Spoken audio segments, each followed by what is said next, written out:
Bonjour à tous, c'est Sheridan. Eh bien, je vous retrouve pour une petite vidéo d'explication à propos de l'extension pour le jeu de plateau Fallout, l'extension lien atomique que nous voyons ici, qui rajoute tout un matériel pour pouvoir permettre de jouer en coopératif, que ce soit le jeu de base ou l'extension Nouvelle-Californie. Alors, c'est intéressant. J'ai fait quelques parties avec ce mode et c'est vrai que cela donne un intérêt supplémentaire au jeu dans le sens où les objectifs liés au scénario et notamment aux factions sont un peu plus définis. Voilà. Alors, pour ce faire, ils ont ajouté plusieurs choses. Nous allons commencer par les modifications ajoutées au scénario ainsi qu'aux fiches scénario. Nous allons commencer par les modifications ajoutées sur les fiches de scénario. Donc rappelez-vous, dans une partie normale de Fallout, il nous fallait prendre la fiche de scénario, choisir un scénario et prendre sa fiche, installer les tuiles du plateau comme sur le plan, et ensuite mettre en place les cartes nécessaires et les pions demandés. Ça n'a pas changé. Ensuite, lorsque nous retournions, nous avions les deux factions en présence avec leurs descriptifs, et puis un tableau, une piste d'évolution. Et lorsque un des pions faction atteignait la dernière case, eh bien, elle gagnait donc cette faction. Et si parmi les survivants, il y en avait qui avaient réussi à rassembler un total de points d'influence nécessaires pour qu'ils gagnent la partie, eh bien à ce moment-là, c'était les joueurs qui l'emportaient, sinon c'était les pions factions. Bon voilà. Donc là maintenant, à partir du moment où nous avons mis en place le scénario, eh bien cette carte disparaît et nous utilisons à présent cette carte rajoutée par l'extension lien atomique. Alors, comment ça se passe avec cette carte? Les joueurs, ou le joueur, hein, parce que ça se joue en solo aussi, doivent choisir pour quel clan donner à quel clan ils vont donner leur allégeance. Voilà, pardon. Donc, soit le réseau du rail dans le Commonwealth, là nous sommes dans le scénario le Commonwealth, soit pour l'Institut. Une fois que cela est fait, eh bien, ils mettent face visible la face du clan pour lequel ils ont posé leur allégeance. Ensuite, ils prennent le pion qui est recto verso de la faction opposée et ils le mettent sur cette échelle. Le fonctionnement de l'échelle est la même. Vous voyez, en fonction des niveaux, eh bien, les attributs ici vont changer. Hein, ça, c'est comme dans le jeu de base. Hein. X, ici, est égal à 3, voilà, par exemple.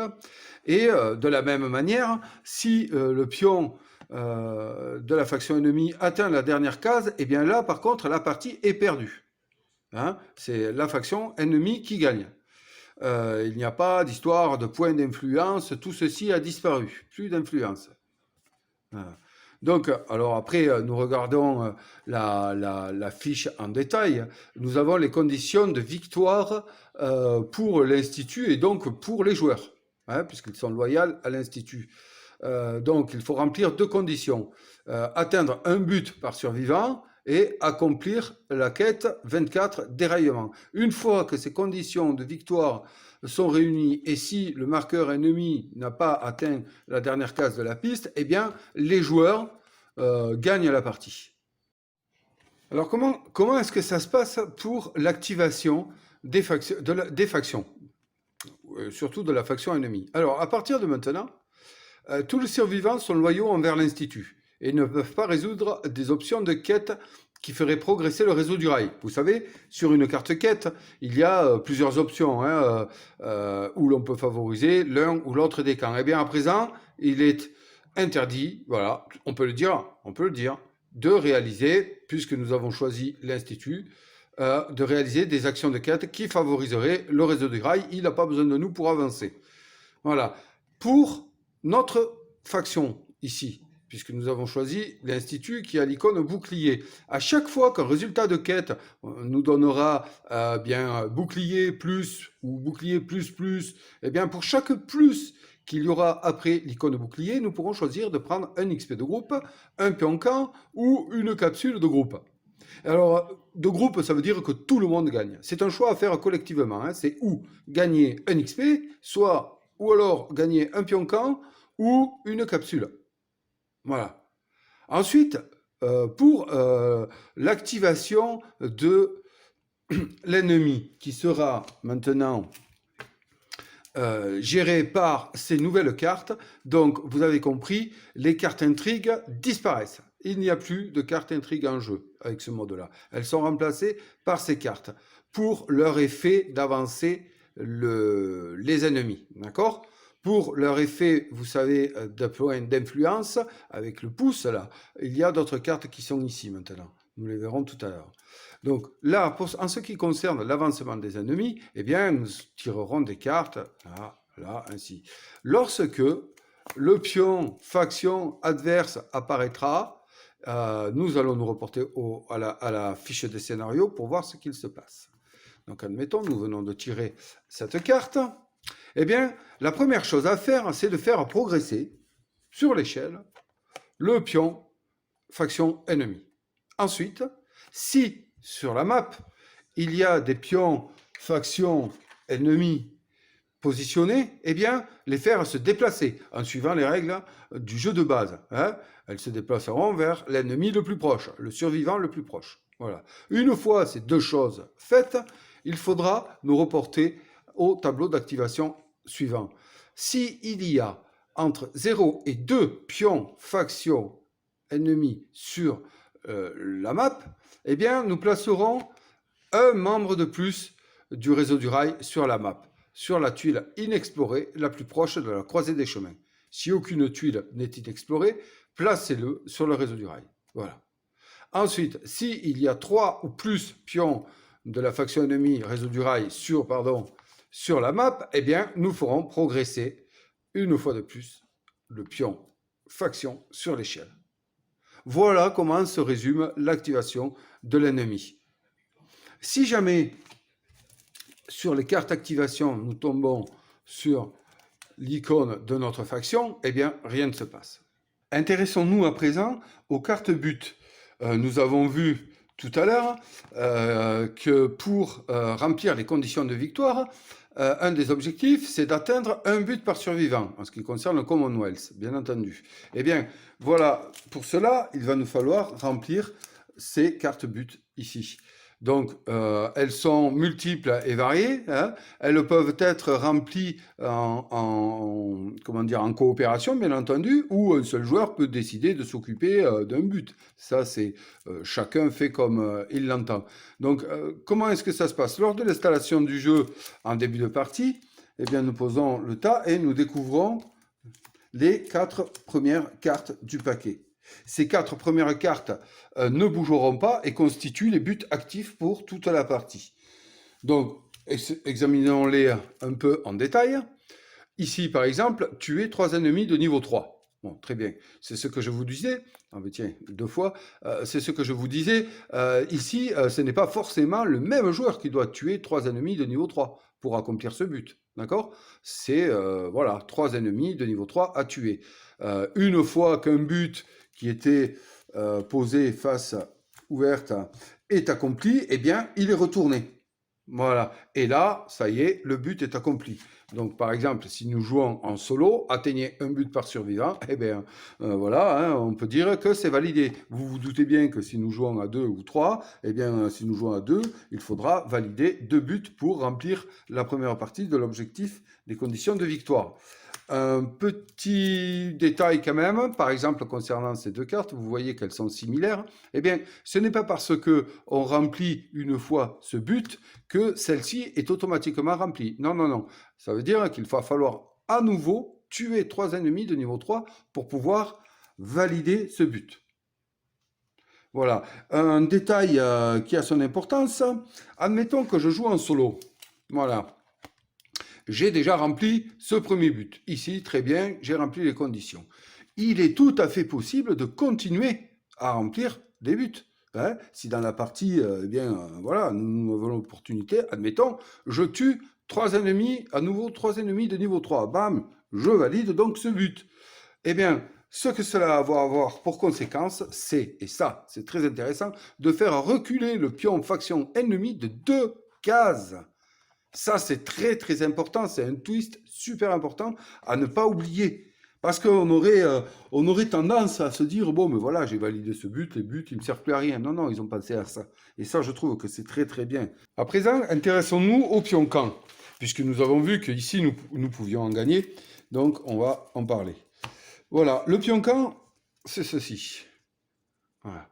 Alors, première chose, comment est-ce que nous pouvons en acquérir? Eh bien, nous pouvons en acquérir, nous l'avons vu, via le choix qui sera fait lorsque nous résolverons un résultat de quête favorable à notre faction, hein, ici, un pion camp. Nous pourrons en obtenir un, ou alors parmi ces cartes ici, hein, dont je vous parlerai, qui sont des améliorations d'atelier. Il est marqué parfois de récupérer un pion camp. Alors, qu'est-ce qui se passe quand on récupère un pion camp? Eh bien, quand on récupère un pion camp, nous le posons à côté de la fiche scénario. Voilà, ici. Il nous est désormais disponible pour la partie.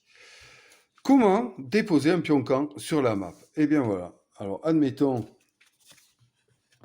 nous sommes dans cette configuration. Voilà. Notre survivant est sur cette case. Ici, c'est très important. Il est sur une case nominative, c'est-à-dire qui est nommé. Voilà. Hein. Cette case n'est pas nominative, il n'y a aucun nom. Il respecte les conditions pour pouvoir effectuer un campement. Vous savez, dans le jeu de base, effectuer un campement, il n'y a pas d'ennemis adjacents.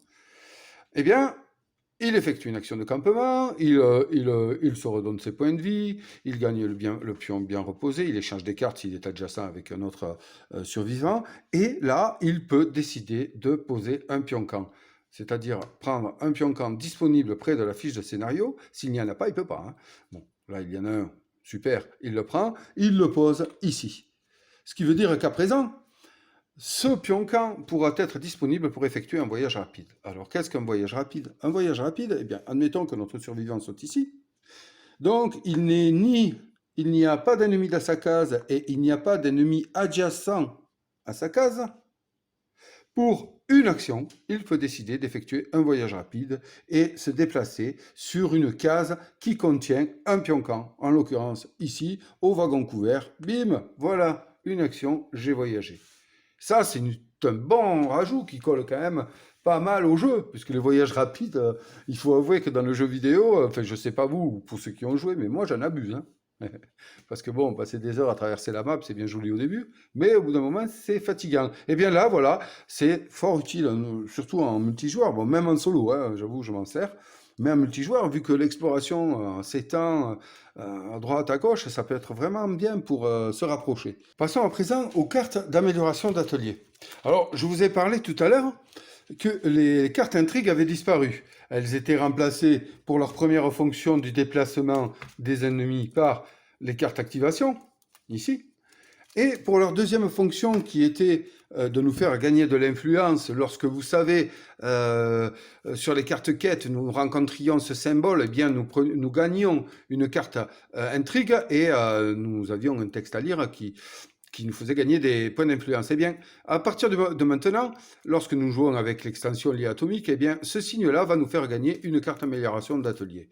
Voilà. Donc, en fait, ce sont des cartes multiples et variées qui sont triées par couleur. Il y a 3 cartes de chaque couleur, avec un thème commun. Par exemple, pour les cartes bleues ici, là, c'est des améliorations labo ARAD, labo médical, et la dernière qui est ici, c'est un labo de chimie. Voilà, donc après, avec des actions supplémentaires à faire, ici, action de quête sur n'importe quel pion-camp, hein, nous avons vu tout à l'heure les pions-camps positionnés sur le terrain de jeu, et bien là, en l'occurrence, faire une action quête sur n'importe quel pion-camp, dépenser 3 capsules pour perdre accro. Ensuite, sans avoir à dépenser de capsules, résolvez l'effet quête d'une autre amélioration labo que vous n'avez pas utilisée ce tour-ci. Voilà. Bon, chacune a ses propres règles. Alors, lorsque nous acquérons une carte atelier, eh bien, elle n'est pas individuelle. Elle est posée, pareil, à côté de la fiche de scénario ici. Voilà, où nous avions déjà, mettons, un pion camp en réserve. Hein. Voilà, et donc nous posons ces cartes à côté de la fiche scénario. Et ainsi de suite, chaque fois que nous en avons une, nous la posons. Et vous avez vu qu'elles sont interactives entre elles, c'est-à-dire que par exemple pour celle-là, comme je vous ai dit, n'importe quel pion camp, blablabla, dépenser 3 capsules, donnera ensuite, sans avoir à dépenser de capsules, résolver l'effet quête d'une autre amélioration labo. Mais cela s'adresse à des cartes qui seraient posées près de la fiche de scénario. Voilà, et ainsi de suite. Il y a plein de combos comme ça, des cartes ateliers qui combattent ensemble à partir du moment où elles sont installées près de la fiche de scénario. Voilà, pour les cartes ateliers, c'est super intéressant. Ça amène encore à quelque chose ouais, ça amène une autre variété. Il faut apprendre à les utiliser. C'est surtout ça, toujours pareil. Quand on est habitué à jouer d'une manière et que on ajoute comme ça des cartes, il faut apprendre à jouer avec et à s'en servir. Ça vient pas, on n'a pas forcément le réflexe au tout début. Passons maintenant aux cartes modification d'objets. Ça, c'est des cartes très intéressantes qui sont ici. Alors, ces cartes-là peuvent être obtenues comment? Eh bien, je vais vous dire. Lorsque nous sommes sur une rencontre qui nous permet de faire du troc, vous savez, on a donc ici, voilà, hein, nos 4 cartes de l'échoppe qui sont positionnées ici. Donc nous commençons l'action troc, nous en mettons une 5e. Waouh, génial, j'aurais bien aimé l'avoir en partie ça. Donc voilà, excusez-moi. Nous positionnons donc les cartes comme ça. Et admettons que là, j'ai 2 actions troc. Hein.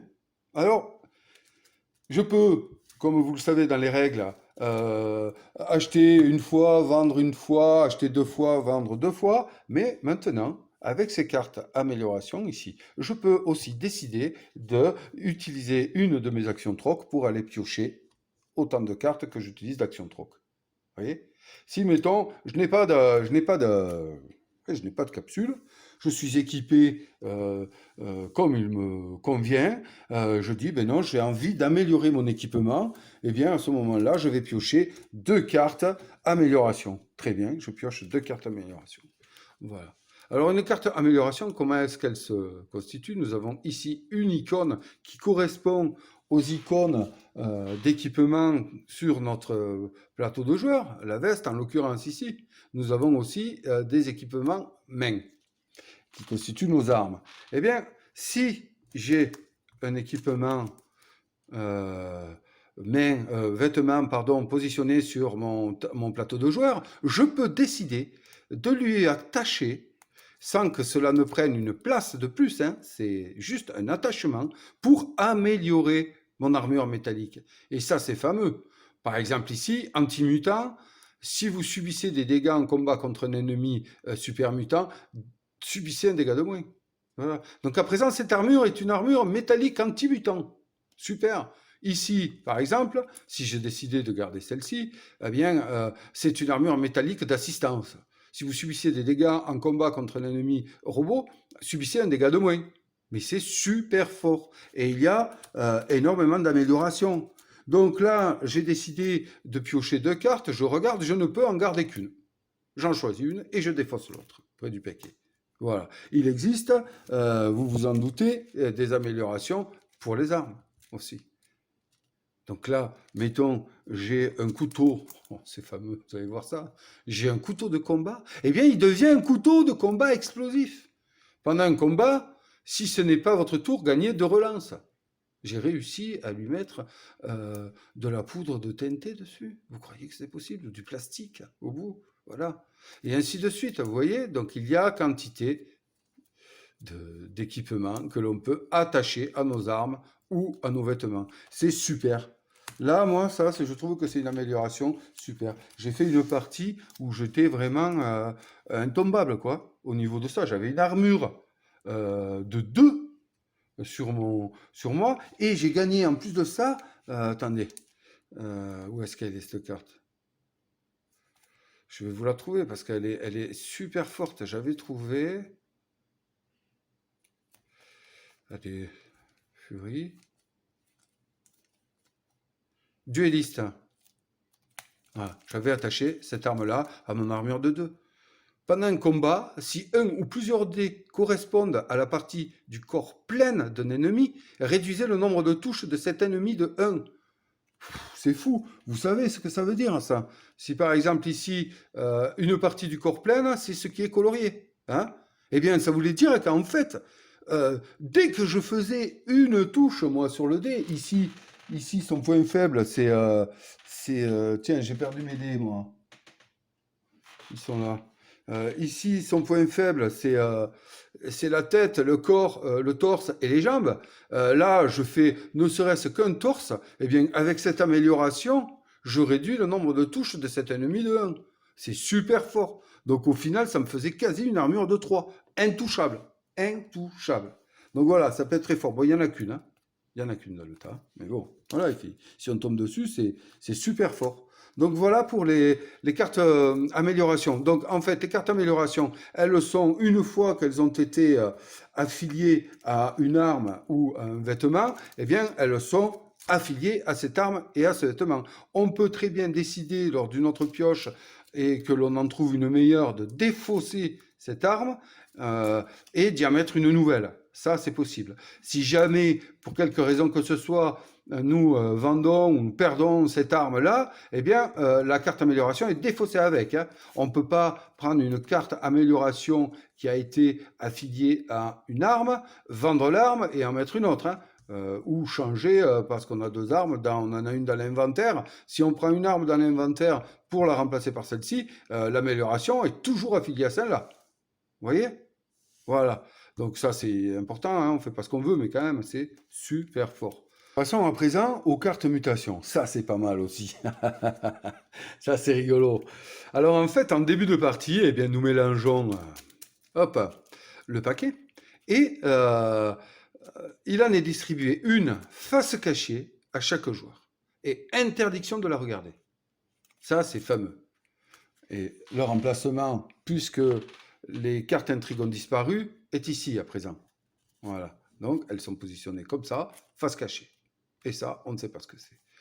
Au cours de la partie, dès qu'un survivant va atteindre 5 points de radiation, et bien là, boum, une mutation va intervenir et ce joueur va retourner la carte face visible et la lire à tout le monde. Et désormais, ces effets seront actifs toute la partie. Même si ce joueur arrive à un moment donné à perdre de la radiation en dessous de 5, c'est trop tard, il a muté.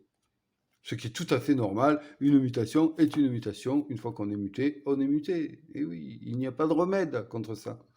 Donc, nous allons voir par exemple un effet. Il y a toujours un effet positif et un effet négatif. Ici, la réaction surrénale. Quand vous effectuez une action de combat, infligez une touche supplémentaire. Mais oui, magnifique. L'effet négatif, votre maximum de PV est réduit de 4. Allez, ça peut se gérer. C'est super. Et il en existe plein. Alors, on va en reprendre une autre, par exemple. Je trouve ça génial. La tête d'œuf. Tête d'œuf, tiens. Vous êtes considéré en positif comme ayant I lors des tests. Si vous avez déjà I, vous gagnez une relance lors des tests. C'est balèze. Et en négatif, vous êtes considéré comme n'ayant pas E lors des tests. Bon, voilà. Hein? Ça se gère. Hein. Ça se gère. Et c'est génial. On a presque envie d'arriver à 5 radiations uniquement pour découvrir le bonus, quoi.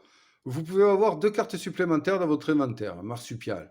Le négatif, vous êtes considéré comme n'ayant pas I lors des tests. Ah, je sais pas. Voilà, faut voir comment on oriente notre survivant. Et voilà, et il y en a quand même une bonne tripotée de cartes qui amènent encore une fois de plus de la variété au jeu, donc, et au jeu de base, et autant à l'extension Nouvelle-Californie, puisque ça se joue ensemble. À présent, nous allons nous intéresser à un autre ajout amené par l'extension Lien Atomique, c'est le dé de soutien. Alors, le dé de soutien, c'est super. je trouve ça super, à multi, hein, parce que en solo, eh bien, vous allez voir que ce n'est pas possible. Alors, comment s'utilise le dé de soutien? Alors, admettons qu'un de nos survivants soit sur une case, peu importe laquelle, bon, mettons ici, et qu'il déclare un combat avec cette fourmi de feu. Bon, très bien. Il se trouve que notre ami, ici, il y a un de ses collègues sur la même case que lui. Eh bien, cet allié décide de dire je vais t'aider pendant ce combat. Très bien. Il peut le faire parce qu'il est sur la même case que notre ami. Il pourrait le faire d'une case adjacente, ici ou ici, si son arme à l'allié possède l'icône d'attaque à distance. D'accord? En gardant, bien sûr, tout l'avantage que possède une arme à distance, n'est-ce pas? Hein? Puisqu'il n'est nullement spécifié dans les règles qu'ils ne sont pas pris en compte. Donc, ils sont pris en compte. Alors, voilà. Donc, notre survivant numéro 1 décide d'attaquer cette fourmi de feu. Il va donc jeter ses dés. Et notre survivant numéro 2, qui est à distance et qui a une arme à distance, va lui prêter son soutien en jetant lui aussi un dé vert. Voilà, notre soutien jette le dé vert et nous regardons les touches. Nous voyons que la fourmi, ses points faibles, c'est tête, bras, torse. Eh bien, nous regardons les touches. Alors, notre premier survivant a fait jambes, a fait torse et a fait... Qu'est-ce qu'il a fait? Tête. Bon, très bien. Notre soutien a fait tête. Donc là, nous obtenons une touche, deux touches, trois touches, plus la touche automatique de son arme à distance, mais qui est annulée par celle de la fourmi de feu qui a elle aussi arme à distance. Donc nous obtenons trois touches. Voilà. 1, 2, 3. Eh bien, à ce moment-là, l'ennemi est tué, hein, mais quand même, nous allons regarder les dégâts.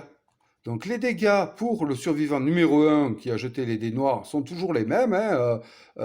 Il prend les touches infligées par la fourmi, multipliées par son niveau. Hein. Voilà, là en l'occurrence, 2 x 2, 4 dégâts. Mais notre ami qui a aidé ici, notre premier survivant, a lui aussi pris un dégât ici.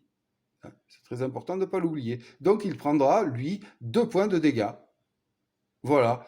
Lorsqu'un ennemi est tué, le survivant numéro 1 qui a initié le combat prend les points d'XP et les loots éventuels.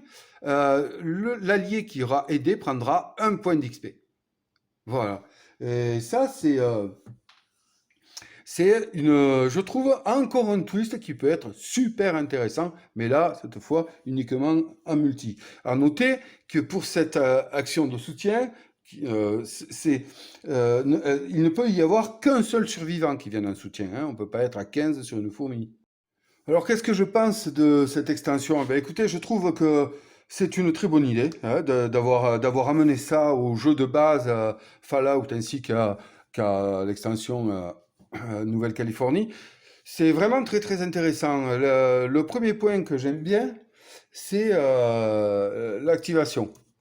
C'est l'activation liée bien sûr à la progression de la fiche de scénario. On n'a pas le fait d'avoir à choisir de porter allégeance à un des deux camps en présence sur un scénario, je trouve ça super. Je trouve ça super, moi. Ça évite de se poser des questions. Si vous avez vu mes parties, j'ai fait un peu n'importe quoi avec mes allégeances. Eh bien là, voilà, c'est clair. Mettons, je fais partie de l'Institut, hein, en gros, hein, c'est ce que ça veut dire. Eh bien, je vais empêcher par tous les moyens possibles que le réseau du rail gagne. Point barre. Et pour ceci, il y a ces pistes d'activation qui sont très bien faites. Le réseau du rail n'a pas besoin de nous pour avancer, il avance. Il fait sa vie, il avance, lui, il fait ses trucs. Et nous, eh bien, nous devons nous consacrer sur la résolution des quêtes de notre camp. Ça, c'est super. Après, bien sûr, il y a toujours les autres quêtes qui permettent d'avancer. Voilà, ça, c'est un point fort, je trouve, au niveau du gameplay pur. Voilà. Ensuite, bon, forcément, il a fallu remplacer les cartes intrigues. J'ai trouvé que cette idée d'amener des cartes d'atelier, j'ai trouvé ça super, un peu comme les ateliers que nous pouvons poser sur nos colonies dans le jeu vidéo. Ça peut être vraiment très utile. Hein. Alors, mes deux parties, j'en ai fait deux parties avec Lien Atomique. Je les ai un peu zappées, ces cartes-là, mais je suis persuadé qu'il faut s'y intéresser. Parce que là, par exemple, chaque survivant gagne 2 XP pour chaque amélioration générateur en jeu. Eh oui, putain, mais c'est super. Donc voilà, hein, n'oubliez pas, ces cartes-là, on les pose auprès de la fiche scénario, elles combotent entre elles. À chaque fois qu'on gagne, qu'on devrait gagner une carte influence, eh bien, on gagne une carte amélioration d'atelier, une carte atelier. C'est super. Bon, les cartes but, ça aussi, c'est bon. Parce que ça, c'est tout nouveau. C'est lié directement avec l'implantation des conditions de victoire. C'est bien. Ça force à avancer en plus, sans vraiment forcément se figer sur les quêtes qui favorisent notre clan, parce que c'est ça la vraie façon de faire gagner l'Institut, par exemple, ici. C'est-à-dire que, bon, c'est bien, il faut arriver à accomplir le dernier scénario, mais si on n'a pas accompli un but par survivant, eh bien, on ne gagne pas. Donc ça, c'est génial. Et il y a un twist très, très intéressant, notamment avec ces cartes-là, que j'ai oublié de préciser quand j'ai détaillé les cartes but, c'est que, mettons, je joue tout seul, comme je vous l'ai dit tout à l'heure, j'ai mes 4 cartes ici, là. Voilà. J'ai réalisé un but. Hop, très bien.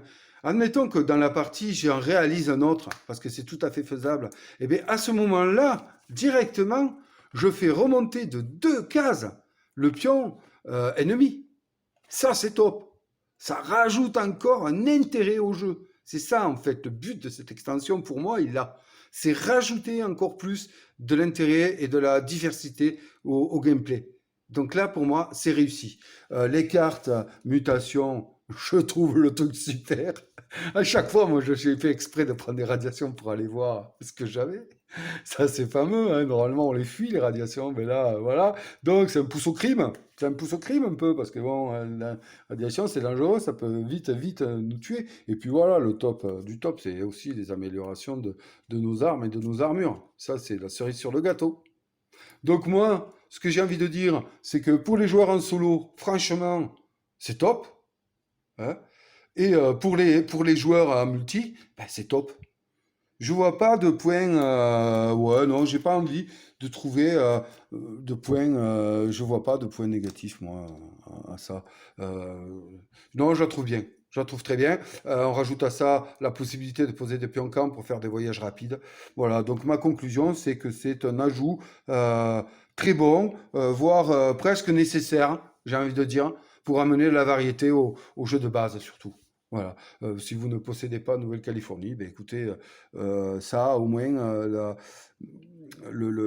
comment dire, l'intérêt d'améliorer, de changer le gameplay des scénarios. Voilà, tout simplement. La façon de jouer est totalement différente, de se comporter.